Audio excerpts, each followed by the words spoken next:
워런 버핏이 기업을 볼 때 기업을 볼 때 어떤 관점에서 보느냐? 워런 버핏의 투자관입니다. 이게 가장 중요합니다. 워런 버핏이 시장을 보는 투자관이 현재 시점에서 좀 관심을 가져볼 만한 그런 종목들이 어떤 종목들이 있는 것까지 한번 좀 짚어보도록 하겠습니다. 시장을 보고 투자를 하지는 않습니다. 워런 버핏 자체는. 왜 그래서 워런 버핏 자체는 2년, 5년, 10년 이상을 좀 보기 때문에 단기적으로 시장을 볼 필요가 없는 거죠. 워런 버핏은 기본적으로 기업 분석가입니다.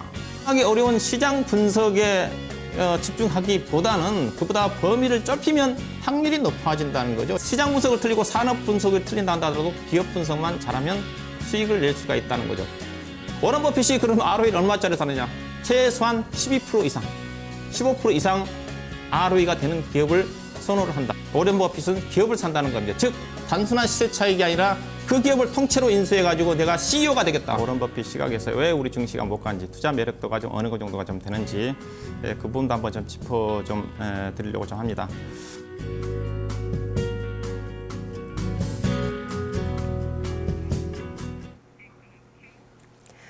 네, 레전드에게 듣는다 박준현 운용력입니다. 운용력님 안녕하세요.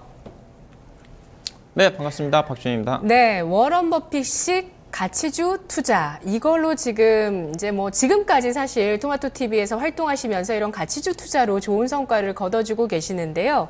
워런 버핏 최근에 동향을 보면 유럽 쪽에 오토바이 장비 업체를 인수했고요.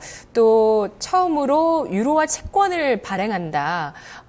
유럽 쪽으로 좀 국제적인 투자 자금을 이동시키는 어떤 코멘트를 최근에 했어요.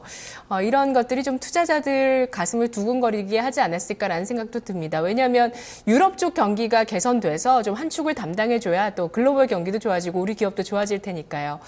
오늘 어떤 이야기 들려주실 건가요? 네, 그렇습니다.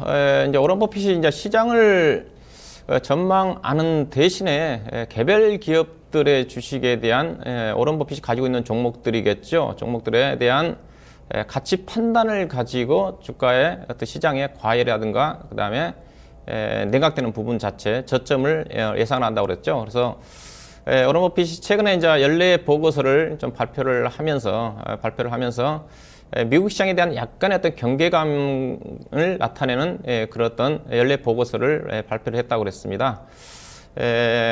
버크셔 해서웨이가 87년도 이후에 배당을 안 했는데 앞으로는 미국의 시장 주가 보유 주식들이 배당 수익인 만큼 수익 내기가 쉽지 않을 것 같아서 앞으로는 배당을 해가겠다. 그런 쪽에 이제 코멘트가 있었다고 그랬습니다. 그러면서도 미국 시장 쪽에서 최근에 엑슨모빌 주식을 전량 매도했다고 그랬었죠. 4,100만 주를 전량 매도를 했고 그 투자 자금 일부를 유럽 쪽에 투자처를 옮기는 그런 매매 스타일이 최근에 워런 버핏의 매매 동향에 나왔던 그런 기사 내용이라 좀 봐야 될 것 같습니다. 글로벌 시장의 주가 움직임은 이미 미국은 저는 정점을 찍었다고 보는 쪽입니다. 여러분들한테 말씀드렸다시피 이미 작년 4분기 때 경제 서프라이즈 지수가 하향 곡선을 그리고 있고 또 미국의 기업들의 EPS 성장률이 작년 4분기 때부터 하향 곡선을 그리고 있기 때문에 그래서 미국은 현재 어떤 흐름 자체가 크게 그렇다고 해서 글로벌 유럽이라든가 중국이라든가 일본 시장을 중심으로 양적으로 정책이 펼쳐야 그런 국면이기 때문에 미국 경기도 그렇다 주변 국가들의 경기가 호전이 된다 한다면 충분히 낙수 효과를 그전에는 이제 미국이 끌고 가는 그런 어떤 경기 흐름이었지만은 그런 흐름이 전개된다면 미국도 대체적으로 약간 경제 지표라든가 실적이 하향 조정되고 있지만은 어느 정도 연착륙하지 않겠는가 그렇게 좀 볼 수가 있을 것 같고요. 그래서 우리 투자자들이 이제 고민해야 될 부분 자체는 지금은 미국을 보는 게 아닙니다. 미국을 보는 게 아니고 유럽이 돈 풀리고 있는 양적 완화 정책이 정말로 유럽의 경기를 호전시킬 수 있는 건지 일본의 양적 완화 정책이 어떻게 일본 경기를 호전시키면서 글로벌 경기에 어떤 숨통을 틔울 수 있는 그런 또 움직임으로 전개되는지를 여러분들이 판단을 좀 해야 되지 않겠는가 그렇게 좀 말씀 좀 드리고 싶고요. 예, 제가 이 시간 워런 버핏 레전드를 한 11월 달부터 했으니까 거의 이제 5개월째네요. 박준현 운영력 하게 되면 그래도 토마토 전문가들 중에서 가치 투자를 그래도 염두에 두는 가장 워런 버핏식 투자를 지향하는 그런 전문가로 알고 계실 겁니다. 또 실제적으로 저도 뭐 제도권에서도 그런 매매를 해왔고 또 워런 버핏을 레전드로 하기 전에도 이제 그런 어떤 매매 스타일을 뭐 견지해 왔다고 좀 봐야 될 것 같고요. 예, 그러다 보니까 여러 가지 강연회라든가 여러 가지 그 회원들 만나다 보면 약간 편견들이 많습니다. 같이 투자한다 그러면 여기 방송에서 얘기했다시피 워런 버핏처럼 뭐 주식을 투자하게 되면 5년, 10년 동안 가져가느냐. 그리고 워런 버핏이 연간 투자 수익률이 20% 정도가 좀 되는데 그러면 연간 20% 수익을 목표로 하느냐. 근데 생방송 회원들 같은 경우는 20% 수익 목표로 하게 되면 대체적으로 회비를 감안하게 되면 수익내가 쉽지 않거든요. 그런 어떤 질문들이 많습니다. 워런 버핏이 투자하지 않는 뭐 기술주라든가 정말로 기술주 박준영이라고 하면 IT 종목들을 매매 안 하냐. 그런 어떤 편견들이 있는 것 같은데 그래서 그런 어떤 부분들에 대해서 오늘 좀 언급의 편견을 오해와 진실이 어떤 건지를 좀 말씀 좀 드리고 싶습니다. 자, 먼저 워런 버핏 하게 되면 뭐 가치 투자의 뭐 대가라는 걸 여러분들 알고 계시고 그 어떤 올가의 대가보다 기업의 가치를 중요시해서 투자하는 투자가입니다. 그래서 가치란 무엇인가? 가치란 결국은 가치 투자란 결국은 가치와 투자가 합해진 거죠. 가치에 투자한다. 그런 의미로 볼 수가 있을 것 같습니다. 그래서 일반적으로 가치 투자 자체는 즉 내재 가치로 이제 통하는 쪽입니다. 가치 투자란 결국은 가치 투자를 하시는 분들은 기업의 내재 가치를 고려해가지고 내재 가치 아래로 주가가 빠질 때 가급적 많이 빠지면 빠질수록 주가가 안전바진 확보가 좀 되는 거니까 내려간 상태 주식을 사서 그 다음에 내재 가치에 충분히 도달했을 때 파는 방법이 가치 투자의 기본적인 투자 원칙이죠. 그래서 가치 투자의 아버지가 벤저민 그레이엄, 워런 버핏의 스승이라고 그랬습니다. 그래서 벤저민 그레이엄이 가치 투자에 대해서 내재 가치, 즉 내재 가치에 대해서 이렇게 얘기를 합니다. 어렵다는 거죠. 내재 가치, 벤저민 그레이엄마저도 내재 가치를 판단하기에, 계산하기에 상당히 어려운 문제다. 그런 얘기를 합니다. 이런 얘기입니다. 워런 버핏도 확실하게 정해진 어떤 방식의 내재 가치 계산법은 없다고 그랬습니다. 그만큼 내재 가치 자체가 알아내기 어렵다는 거죠. 우리가 내재 가치만 알게 되면 정말로 내재 가치 주가에서 싼 주식을 사서 최소한 조금 기다릴 수는 있겠지만은 가지고 있으면 되는 거니까 그 파악하기가 상당히 어려운데 그렇지만은 내재 가치라는 자체는 기본적으로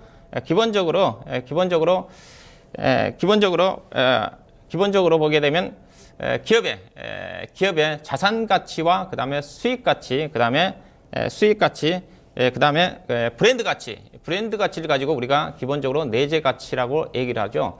전통적으로 따지면 벤저민 그레이엄 방식은 PBR 지표, 자산 가치를 가장 중요시했다고 그랬고, 그다음 워런 버핏 방식은 수익 가치 측면에서 ROE 지표를 가장 중요했다고 그러고, 그다음에 그 현재 시점에서 가장 또 중요한 포인트 자체가 워런 버핏을 중심으로 해서 가치 투자가들이 자산 가치, 수익 가치보다는 또 무형 가치, 프랜차이즈 가치, 시장 지배력 자체를 상당히 많이 가치 투자하신 분들이 가장 중점을 두는 그런 어떤 가치 투자의 포인트를 좀 봐야 될 것 같고, 그래서 기본적으로 이제 가치 투자를 하신 분들은 주가는 기업의 가치에 따라간다는 것을 거의 원칙으로 삼습니다. 단기적으로 주가는 변동성이 크고 예측하기 좀 어렵지만은 기업의 가치에 따라서 움직이지 않지만 결국 길게 보면 1년, 2년, 3년을 보게 되면 결국은 주가는 기업의 내재 가치에 따라가게 돼 있기 때문에 그래서 결국은 내재 가치보다 싼 주식을 사가지고 장기적으로 기다리면 주가 주식시장은 실패는 없다는 게 기본적으로 가치 투자자들이 염두에 두고 있는, 생각하고 있는 그런 부분이라고 봐야 되겠죠. 그래서 현재 그래서 가장 중요한 부분 자체는 이런 부분 자체는 주가는 기본적으로 기업의 가치에 좀 따라가는데 이런 어떤 부분들이 오해와 진실이 좀 부분들이 있습니다. 그래서 대체적으로 이제 가치 투자를 하시는 분들한테는 이런 또 오해가 또 가장 먼저 따라들죠. 가치 투자자는 기술주를 싫어한다. 기술주와 가치 투자는 서로 상극이다. 뭐 이런 어떤 얘기가 많이 와죠. 그 이유 자체는 아마 이걸 겁니다.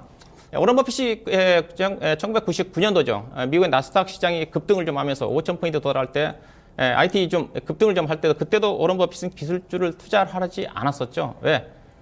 워낙 주가 자체가 정말로 기업의 가치에 비해서 터무니없이 비쌌기 때문에 투자의 원칙을 고수를 하면서 투자를 안 했던 거죠. 가치 투자를 원칙을 좀 고수하면서 결국은 나중에 워런 버핏이 기술주를 투자하지 않는 것 자체가 얼마 되지 않아서 그 원칙이 맞아 떨어진 거죠. 그러면서 IT 버블주들이 10분의 1토 막 주가 급락할 때 결국은 워런 버핏이 투자하는 가치 투자의 버크셔 해스웨이 주가 자체는 날개에 돋친 듯 주가 상승을 하면서 강한 굴리면서 오른버핏이 다시 한번 그 진가를 발휘를 했다고 좀 봐야 될 것 같은데, 기본적으로 오런 버핏도 마찬가지입니다. 오런 버핏도 기술주라고 해서 피하지는 않습니다. 그리고 나서 IT 버블이 꺾이면서 통신주들이 급락을 해서 PBR이 0.5배 정도까지 급락할 때 또 그때 또 오런 버핏이 IT주를 샀어요. 즉 가치 투자하신 분들은 가치 투자의 기본 개념 자체는 기술주라고 해서 피하는 게 아니라 오히려 기업의 가치가 싸면 기술주라도 산다는 거죠. 즉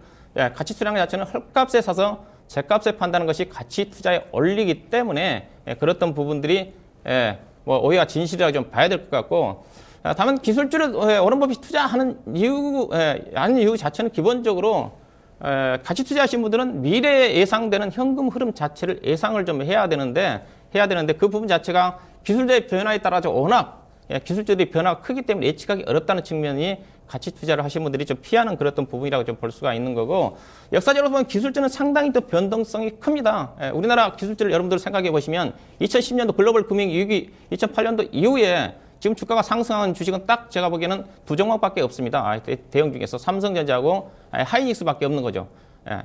하이닉스밖에, 진정보다 한다는 삼성전자밖에 없는 겁니다. 하이닉스 같은 경우는 2000년도에 감자를 했기 때문에 하이닉스 현재 감자를 감안한 주가 자체는 70만 원짜리 주식입니다. 진정한 워런 버핏이 5년, 10년을 보고 투자를 했다고 한다면 결국은 삼성전자만 가지고 투자를 했었으면 성공을 했었지, 여타 IT 대형주 가지고 삼성전기라든가 관련 정보, 삼성 SDI라든가 관련 정보도 투자해봐야 수익이 안 났다는 거. 즉 워런 버핏이 기술주를 피하는 그런 부분이라 좀 봐야 될 것 같고, IT 부품 종목들도 마찬가지입니다. 그렇다고 저도 개인적으로 IT 기술주를 매매하지 않느냐, 매매를 합니다.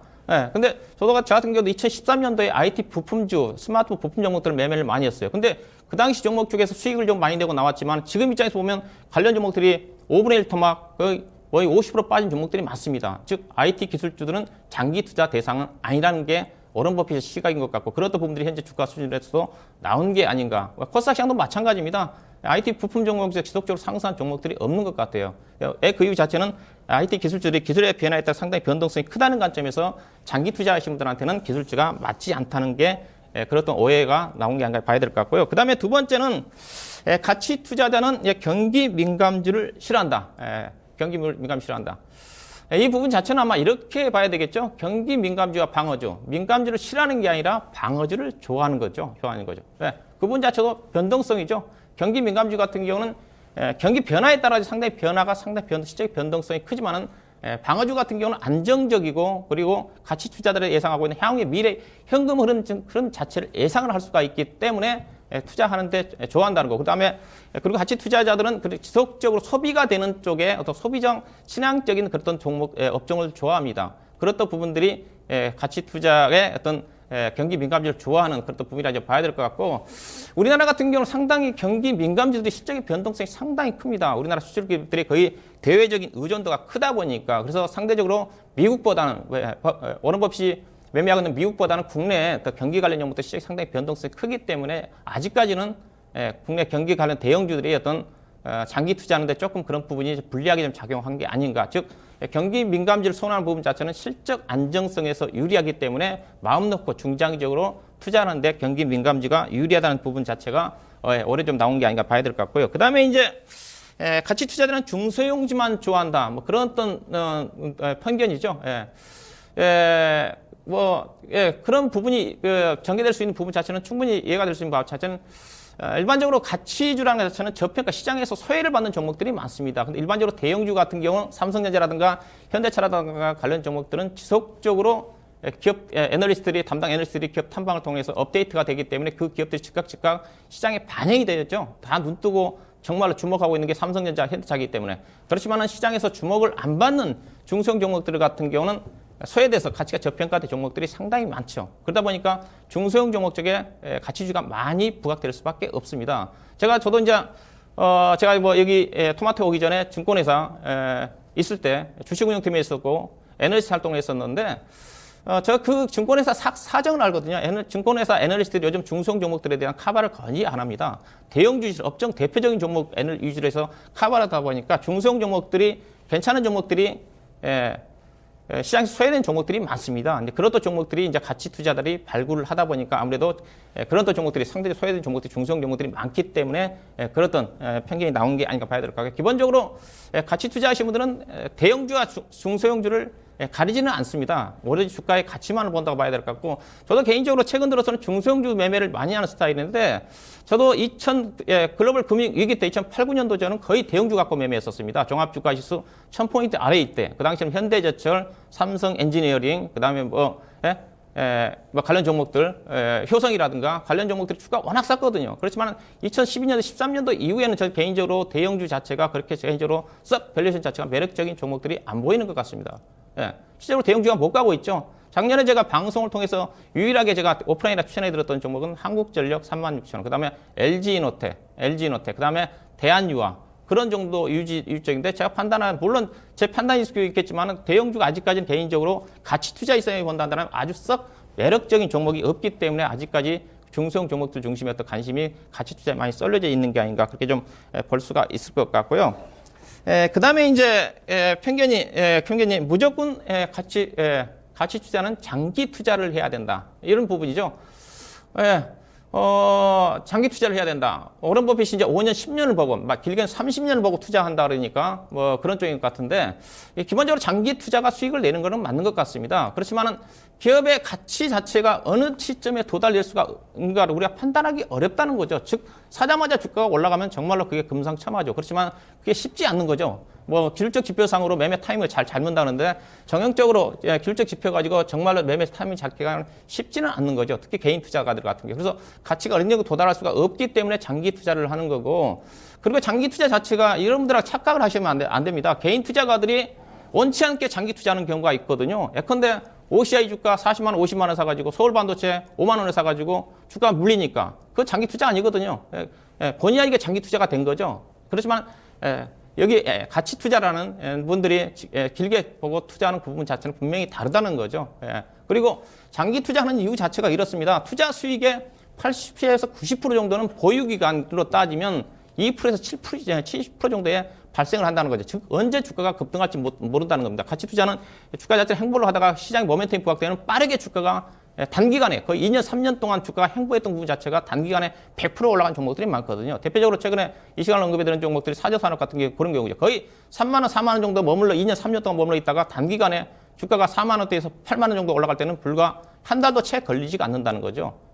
그런 게 때문에 그것 때문에 장기 투자를 한다는 그런 부분이 나온다고 좀 봐야 될 것 같고, 그 다음에 이제 가치 투자는 투기를 싫어한다. 일단은 이 부분은 맞는 쪽이죠. 투기를 싫어합니다. 그렇지만 투기를 싫어합니다. 뭐 대체적으로 뭐 투기라고 본다면 시장의 방향에 따라서 기업 분석 없이 사는 걸 가치 투자는 투기라고 하는 거고요. 반면에 투자라는 것 자체는 벤저민 그레이엄의 말을 빌리면 충분히 기업을 분석하고 원금이 확보될 만한 그런 어떤 종목에 만족할 만한 수익이 나는 종목 예상이 되면 투자를 하라는 거거든요. 그게 이제 가치 투자의 어떤 본질인데, 벤저민 그레이엄은 투기를 하기 위해서는 세 가지 원칙을 정해놓고 매매를 하라고 얘기를 합니다. 즉, 첫 번째는 투기를 하려면 절대 여유 자금을 가지고 하라는 쪽이고, 그 다음에 눈을 부릅뜨고 시장에서 계속 시장 보고 수익 움직임을 봐야 된다는 거죠. 정신 똑바르게 차려야 되는 거고, 그 다음에 본업에 지장을 줄 정도까지 너무 빠지지 말라. 세 가지 원칙을 지킨다 한다면 충분히 뭐 투기도 가능하다, 그렇게 얘기하는데, 뭐 이런 또 부분 오늘은 개인의 성향에 따라서 좀 가능할 것 같고요. 그 다음에 이제 가치 투자와 관련된 오해한 진실 중에서 이 부분이 이제 성장주 투자와 가치주 투자는 다르다. 뭐 그런 또 얘기인데, 자, 성장주 투자는 성장주나 자체는 새롭게 부각되는 산업에서 부각되는 거 많죠. IT 기술주 중에서 많습니다. 그래서 새로운 산업에 개척하는 회사 같은 경우는 빠르게 주가가 급등할 수 있는 부분이 있겠지만은, 그렇지만은 어떤 산업이 유명한 산업인지를 우리가 알 수가 없다는 거죠. 같이 이렇게 얘기합니다. 50년대에 컴퓨터 회사인 텔컴퓨터인가요?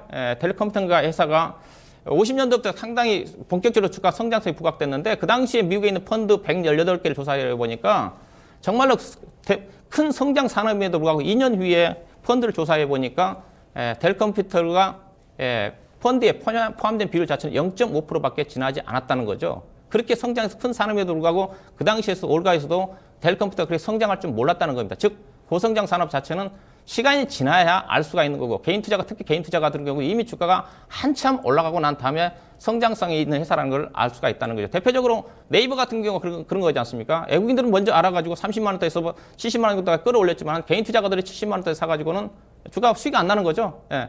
대표적으로 우리나라 같은 경우도 SO이라는 주식이 있습니다. SO이라는 주식이 3만 원대에서 성장성이 부각되면서 단숨에 6만 원, 7만 원 정도까지 올랐습니다. 근데 그 뒤로 주가가 계속 지금 3년 동안 행보입니다. 즉 성장성이 미리 반영돼 버리니까 2년, 3년 동안 주가 거의 못 간다는 거죠. 물론 그런 종목은 성장성 부각적 종목은 중장기 투자를 하게 되면 괜찮습니다. 그렇지만 단기적으로 고점에 사게 된다면 상당 기간 고생을 하고 기다려야 된다는 거죠. 그래서 즉 개인 투자가들이 성장주를 잡기가 쉽지 않다. 성장률을 초기에 알 수가 쉽지 않다는 관점에서 그리고 또 가치 투자자들은 그런 어떤 부분들도 성장성의 부분 자체가 미래 수익이기 때문에 미래 수익 자체를 예상할 수 없는 부분이기 때문에 그런 어떤 부분들이 오해로 나오고 있다고 좀 봐야 될 것 같고요.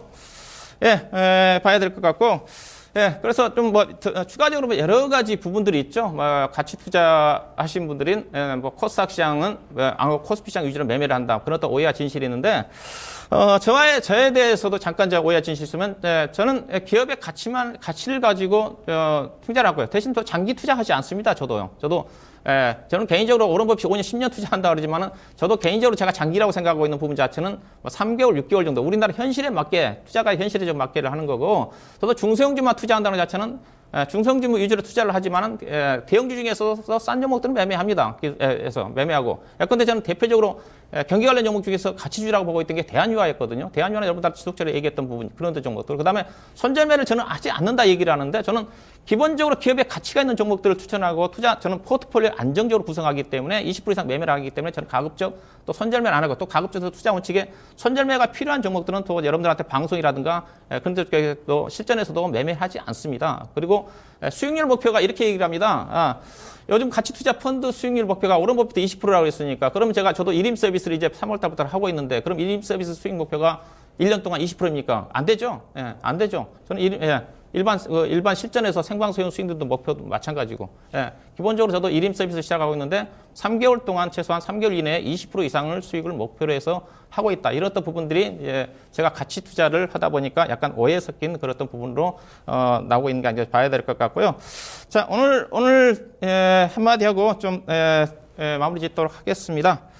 자, 오늘 내용 자체가 기본적으로 이렇습니다. 저는 기본적으로 이거는 맞는 거죠. 기업 가치 투자를 해야 하냐. 기업의 가치를 안 보고 뭘 보겠습니까? 그렇죠? 그렇다 기업의 가치를 보고 장기 투자를 하는 게 기업의 가치라는 것 자체는 결국 기업을 보고 투자를 하는 거죠. 기업의 내용을 알고 기업의 가치가 얼마짜리인가 보고 투자를 하게 되게 되면 그래도 개인 투자가들이 저는 주식시장에서 실패는 없다. 그렇게 좀 말씀 좀 드리고 다음 시간에 다시 찾아뵙도록 하겠습니다. 고맙습니다. 네, 저도 마켓 2막 1장 내일 이 시간 다시 찾아올 시간이네요. 오전장 끝났습니다. 내일 뵙겠습니다.